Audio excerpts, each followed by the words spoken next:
Ate, matagal pa po ba si tatay? Akala ko po ba wala po siyang trabaho ngayon? Ba't wala pa po siya? Darating na din yun, Betchay. Baka may dinaanan lang. Bakit? Gutom ka na naman ba? Lagi kaya yung gutom. Kakakain lang natin ng banganga cute.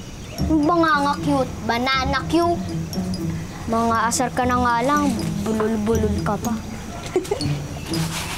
Oy, huwag na kayo mag-away. Naku, sige, hindi kayo makakain mamaya ng lulutuin kong adobo. Ikaw kasi dapat di mo na inaaway si Betchay. Dapat tayo mga boys, tayo nagtatanggol sa mga kapatid nating babae. Hindi inaaway mo pa. Very good! Gayahin mo yun, gayahin mo yun. Grace, ano yung ginagawa mo? Maganda ba ate? Bigay sa akin nakaklase ko. Grace, akion ka pa. Tayo man kayo po ang magkagkaiyan. Ako nga ni, 16 anyos na, di nagkakagkaiyan. At magayunon ka baga. Ate, si tatay oh. Ma'am, salamat po dito ha. Huwag po kayong mag-alala. Mababait yung mga batang yan. Iyon na hiling ko man sinda. Kaya nga inamuyahan ko. Basta ha, dahil gustutin eh. Kompleto bayad ko sa imo. Opo. Tara pa, puntahan natin sila. Ka na. Pero, bakit kasama si Miss Inguela? Ay. Tay. Jello? Betchay? Doon muna kayo titira kay ma'am ha? Tay, taka lang Okay. po. Taka lang po, tay. Ano mo ibig sabihin niyo na doon sila titira? Pinapapong ko na yung mga kapatid mo. At wala na kayong magagawa kasi bayad na ako. Okay? Kaya tumabi na kayo ha? Oh, sama na kayo, sama na kayo. Pinagbinibenta niyo sila, tayo! Ano ba? Ano ba? Nangako ko kay nanay na hindi po mag-iwalay.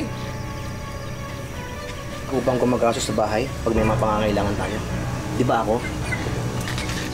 Tay, teka lang mo! Teka lang mo! Hindi utay! Minsan na parang pasensya na po, pero pwede! Jello! Tay! Iwan niyo na sila! Hayaan niyo na! Ano ba? Tay, ano ba? Kuya, ate! Ate! Yan, diskarte. Tama na! Betchay! Jello! Tama na! Ay, di ba yan? Bawas problema?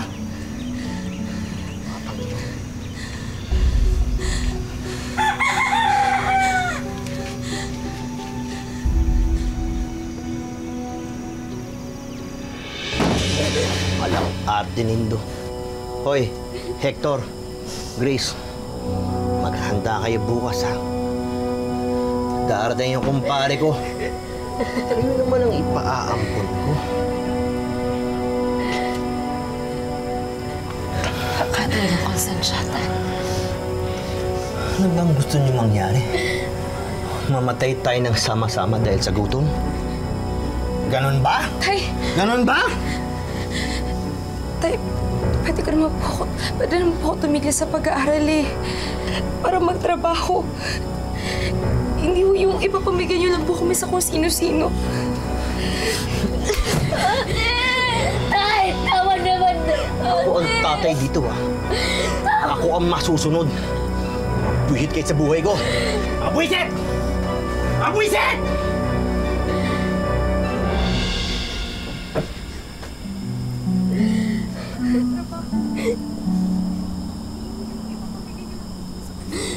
Ate, papaampun na po ba talaga tayo? Tama naman. Hindi. Hindi ako papayag. Kasi yun yung pangako ko kay nanay bago siya mamatay.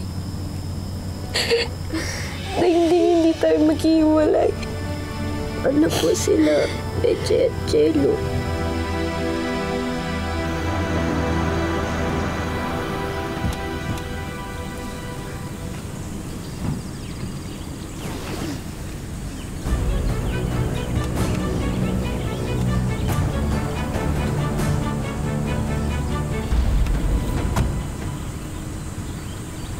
Ayun sila! Sila. Wait lang. Tara! Ang bilis! Bilisan niyo! Kuya! Ate! Okay na ba? Ano ba kayo, ha? Ikaw!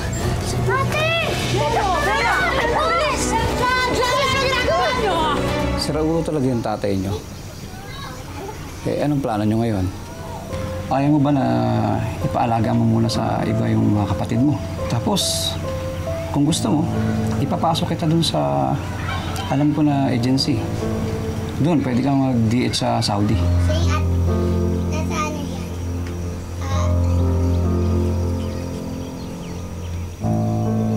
Dito 16 pa lang po ako. Tsaka first year high school pa lang po ako ngayon. Ako na bahala. Iyo sana mabubulagan man girari ka mo. Hindi po ako papayag dun, Tito. Hindi ko kami magkahiwa-hiwalay. Batchay, Grace, tara na. Sandali.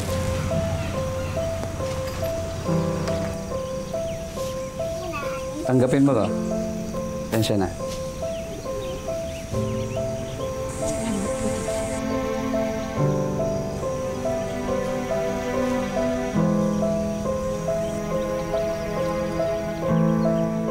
Maagang naulila sa ina, inabandona ng ama. Sa edad na 16 anyos, inako na ni Aileen ang pagiging magulang sa kanyang mga nakababatang kapatid.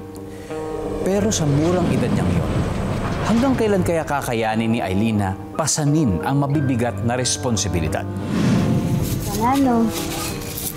Hindi po ate. Doon ko yung mukhang yan. Tara, kain na tayo. Lika na! Kakain na! Kakain na! Ayun akin, ayun. Ayun. Lahat yan! Ikaw, Ayun. Ito? kain na tayo. Simulan. Ilan nito? Ikaw, gusto mo ba? Oo. Ito ang gusto mo. Wala tayong pera. Ate, 4 po na burger. Bakit 4 lang? Hindi pa kasi nagugutom eh. Tsaka kailangan din natin magtipid habang wala pa trabaho si ate. Yan mo po, ate. Paglaki ko, tatrabaho po agad ako para hindi na po kayo mahirapan. Maliit ka pa nga. Lalaki din po ako. Kaya ako munang bahala sa inyo. Sa inyong lahat, ako munang bahala sa inyo. Di ba naalala yung sinasabi lagi ng nanay dati? Basta't sama-sama, kayang-kaya. Ano sinasabi ni nanay? Kayang-kaya! Aileen! Anong ginagawa niyo rito? Ba't kasama mo lahat ng kapatid mo? Asan ang tatay mo? Iniwan na ho namin si tatay. Kami-kami na lang po yung magkakasama. Ninang, nagkahanap nga po kami na matutuluyan. Ganun ba? Sa bahay sana, kaso andyan yung mga pamangkin ko eh. Kung gusto mo, ampunin ko na lang itong bunso nyo. Ang cute-cute. Ganito ka-cute nung bata ka pa. Tapos yung kapatid ko matandang dalaga, naghahanap din ng aampunin. Yung bunso mo kapatid na babae, pwede na sa kanya. Ninang, pasensya na po, pero hindi ko pinapamigay yung mga kapatid ko. Sayang.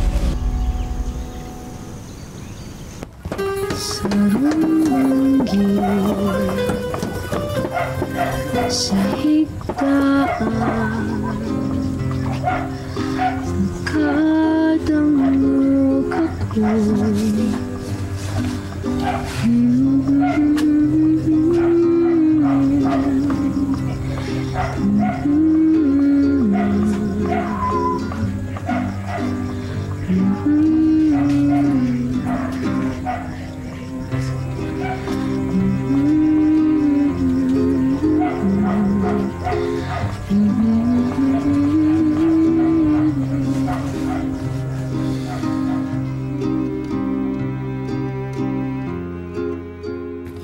Jello!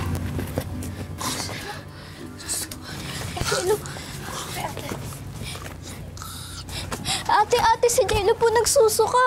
Ha? Diyos ko. Jello? Jello! Jello? Diyos ko. Tara. Dito ka kay ate.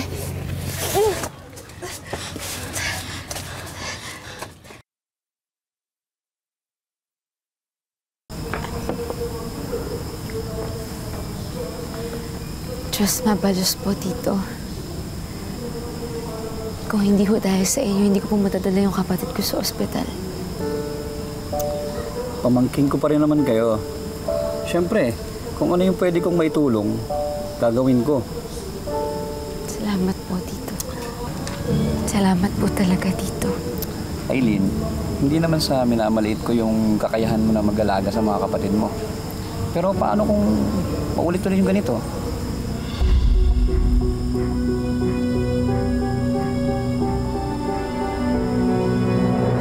Aileen, ito yung kapatid kong isa, yung sinasabi ko sa'yo. Sige na. Teresa, nandiyan ka na rin pala. Oo. Aileen, ready na ba yung mga bata? Ate, ano po nangyayari dito? Bakit po sila nandito? Sa kanila muna kayo lahat titira. Grace, Hector, kay Tito kayo. Jello, kay Ninang Teresa ka, ha? At ikaw, Betchay, dito ka sa kapatid ko. Ate, ayoko, ate!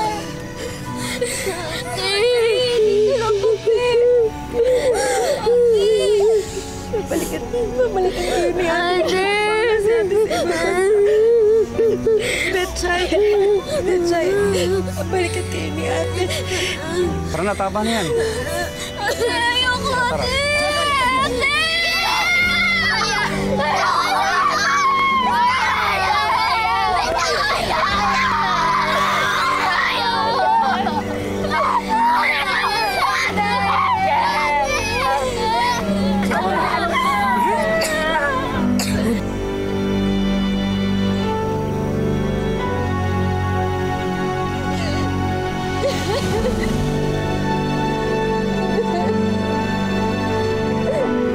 Sa bandang huli, napag-isip-isip ni Aileen na mas maitataguyod nga niya ang mga kapatid kung susubukan niya makipagsapalaran sa ibang bayan. Dahil menor de edad, kinailangang ideklara ng kanyang tiyo na 21 anyos na siya para makakuha siya ng trabaho sa Saudi Arabia bilang isang DH, kahit alam nilang pinagbabawal ito ng batas. 21 ka na? Mukha kang bata. Pareho tayo. Ano ho, baby face lang. Naku, meron na namang kaiinggitan yung Pinay na asawa ng amo nating Arabo. Galit yun sa mga magagandang tulad natin. Kaya mag-iingat ka dun. O siya, ikaw na munang bahala dito, ha? Bibiling ko lang yung inutos ni Mang.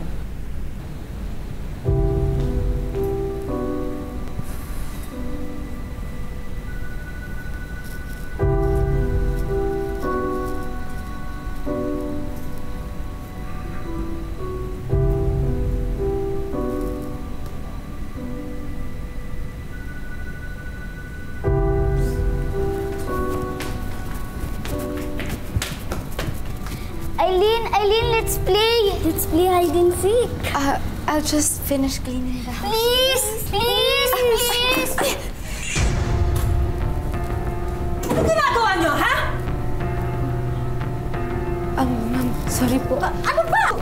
Teka! Hindi mo pwede hinahawakan yan! Hindi mo ba alam, ha? Hindi mo ba alam na hindi dapat hinahawakan ng Quran pag hindi ka Muslim?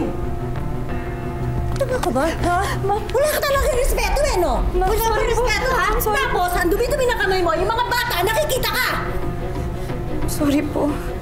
Sorry! Hindi ko naman po sinasadya. Isang linggo ka na dito, ha? Hindi mo pa rin alam! Wala ka talagang respeto! Babalik kita sa akin sa bukso mo! Yan bang gusto mo? Ma'am, wag po. Hindi ko na po ulit. Han, what's going on? What's going on? Aileen! What's happened? What's going on? This woman, ha? She does not know how to respect the Quran. She doesn't know about our culture, about our religion. You have to teach her, so she will not repeat this mistake again.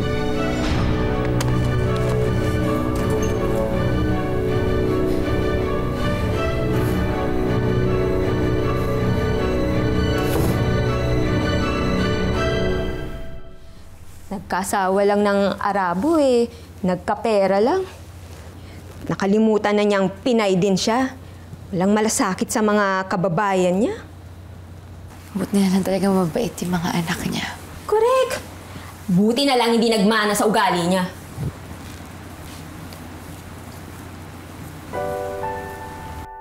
Namimiss mo na naman yung mga kapatid mo, no?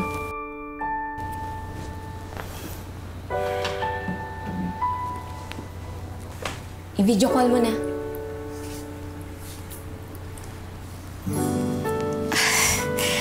Salamat, Bianca, ha? Huwag kang mag-alala. Kapag pinasweldo na ako ni Ma'am, bibili na ako ng ganito.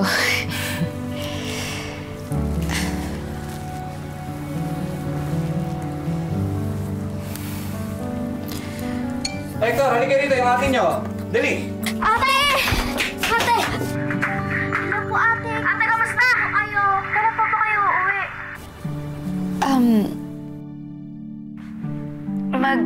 Mag-iipon muna si ate, ha? Grace, ikaw muna ang ate dyan, ha? Sila, Betchay pala, tsaka si Jello. Nabibisita mo ba? Yun nga po eh. Di na po namin sila lagi nakikita. Tapos sabi po, nalipat na daw po sila ng school. Tito, pwede niyo po mandaan ang sini ng Teresa bukas? Kasi po, gusto ko lang pong malaman yung kondisyon ni Jello dun. Sige, ako na bahala, Eileen. Huwag ka na mag-aalala dito. Sarili mo na lang intindihin mo dyan. Hindi ba sila nagdududa sa edad mo?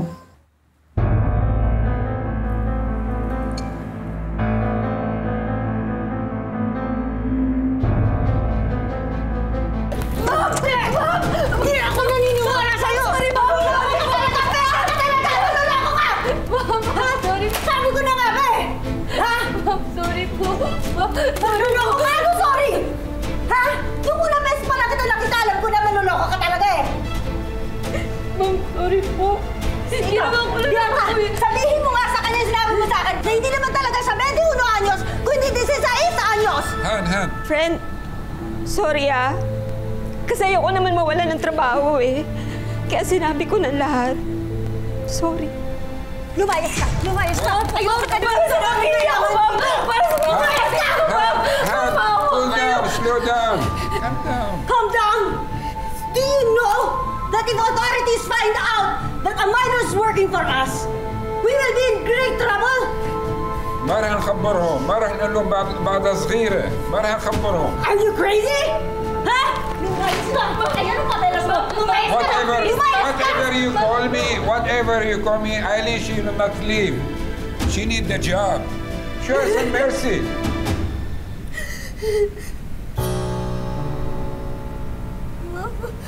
Sige! Ikaw, pagbibigyan kita ngayon! Pero, pag isa pang may gawa kang kasalanan, makikita mo, hindi na kita padadala sa Pilipinas. Ha? Dadalhin pa kita sa impyerno!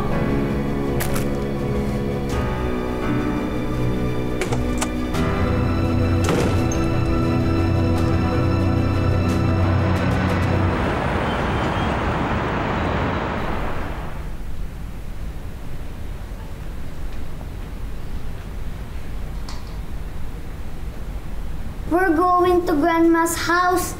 Eileen, we'll stay there in 2 weeks. You wanna come with us? I would love to, but Eileen is very, very busy. Just promise me that you two will be a good boy and girl there, huh? Promise. The kids like you so much. I love them so much, sir. They remind me of my siblings back in the Philippines. Thank you. You take care, Eileen. See you in 2 weeks.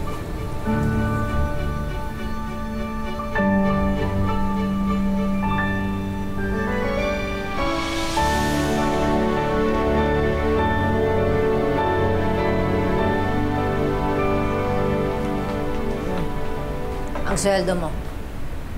Naku, ma'am, salamat po. Matutuwa po ito yung mga kapatid ko. Pero ma'am, bakit ho? 200 real lang ho. Bakit? Magkano ba sa tingin mo dapat? Hoy, Aileen, baka nakakalimutan mo. Nagsinungaling ka sa amin. Dinaya mo ang papeles mo. Dapat ka hindi ka sumisweldo eh. Pero ma'am, nagtrabaho naman ho ako sa inyo doon ng maayos. Tsaka ma'am, 3 buwan yun ho akong hindi pinapasweldo. Ganon? Ba't hindi ka maghingi ng sweldo sa asawa ko? Ha? Ano ang ibig niyong sabihin, ma'am? Bakit? Akala mo ba hindi ko alam? Ha? Yang kinikilos mo? Yang paawa mo? Yang pasweet mo? Tigilan mong kalalandi sa asawa ko, ha? Ma'am, hindi ho yan totoo. Hindi totoo? Sa tingin mo, maniniwala ako sa'yo? Sa kasinungalingan mo? Ha? Kung nangangati ka, magkamot ka, tigilan mo yung asawa ko! Saktan niyo na ho ako. Tawagin niyo ako manuloko, pero hindi ako malandi. Dahil hindi ko ganyan pinalaki ng nanay ko. At kung hiwalay man po kayo ng asawa niyo, hindi dahil sa akin. Asam-asam ang ugali niyo! Maldita ka! Maldita ka talaga! Ano kayo? Maldita ka! Sweldo? Gusto mo na sweldo mo? Sweldo? Gusto mo sweldo? Ha? Sweldo mo!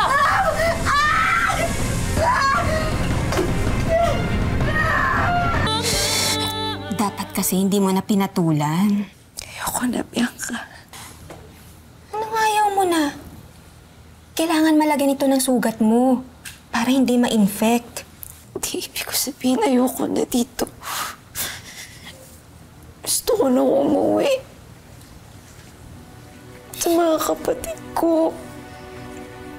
Hindi ko na kaya dito, Bianca. Tulungan mo naman ako. Ha?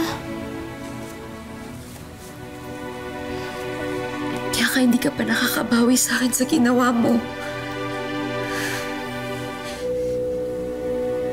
Please, tulungan mo ko.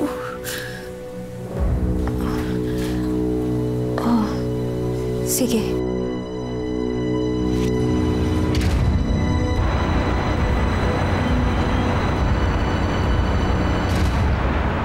Iha, alam mo namang iligal ang pagtatrabaho kung minor de edad. Bakit ka pa tumuloy? Wala ho. Kasi akong ibang alam na paraan para makatulong sa mga kapatid ko. Huwag kang mag-alala. Tutulungan ka namin makabalik ng Pilipinas. Pero may kailangan pa tayong ayusin bago yun. Ano ho yun, ma'am? Naka-receive kami ng complaint against you mula sa amo mo. Dahil sa pagpeke ng mga dokumento mo at sa pagnanakaw mo sa kanila. Ma'am, teka lang ho. Inaamin ko ho yung inaba ko yung edad ko, pero hindi ho ako nagnakaw. Hindi ko ho kaya yun, ma'am. I know, pero kailangan nating idaan sa proseso, Iha. Aharapin natin ang kaso mo. Hindi ka namin pababayaan. Bibigyan ka namin ng abogado at lahat ng kailangan mo. Tutulungan ka rin ng Ministry of Social Affairs dahil minor de edad ka. Ma'am, teka lang ho. Ma'am, ayoko kong makulong, ma'am. Ma'am, ayoko kong makulong. Ma'am, wala ako ninakaw, ma'am. Tulong ng Embahada ng Pilipinas sa Saudi Arabia, umusad ang kaso ni Aileen. Pagkalipas ng 15 araw, napalaya rin siya. At di nagtagal, napauwi na rin siya sa Pilipinas. Ngunit sa kanyang pagbabalik, isang balita ang sasalubong sa kanya.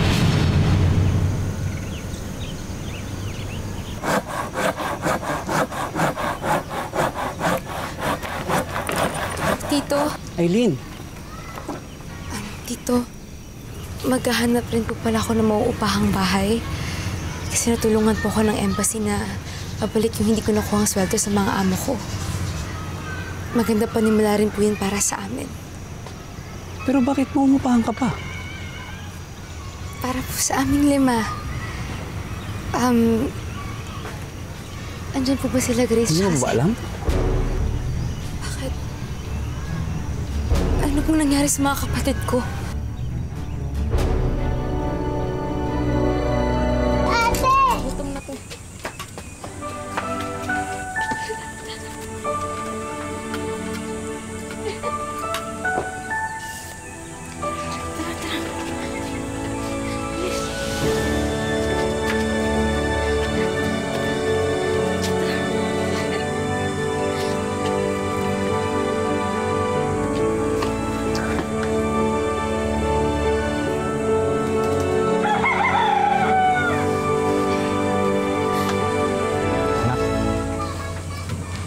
pasensya ka na ha. Huli na nung matauhan ako sa mga ginawa kong kasalanan sa inyo. Nung namatay kasi ang nanay mo, akala ko, yun yung pinakamasaklap na pakiramdam na pwede kong maranasan eh. Iniwasan ko magluksa. Naging lasenggo ako. Laging mainitin yung ulo ko sa inyo. Kasi pag nakikita ko kayo, naalala ko yung nanay mo eh. Pero nung nawala kayo, mas mabigat pala yung mararamdaman ko. Para akong isang patay na humihinga. Kasi yung mga taong nagbibigay buhay sa akin, wala na eh. Anak, patawarin mo ako. Mahal na mahal kita, anak, pasensya. Malaman ko lang po na mahal niyo kami. Tay, okay na po yun sa akin. Basta tay, hindi mauulit yung ginawa niyo noon. Kahit may problema, walang iwanan, tay.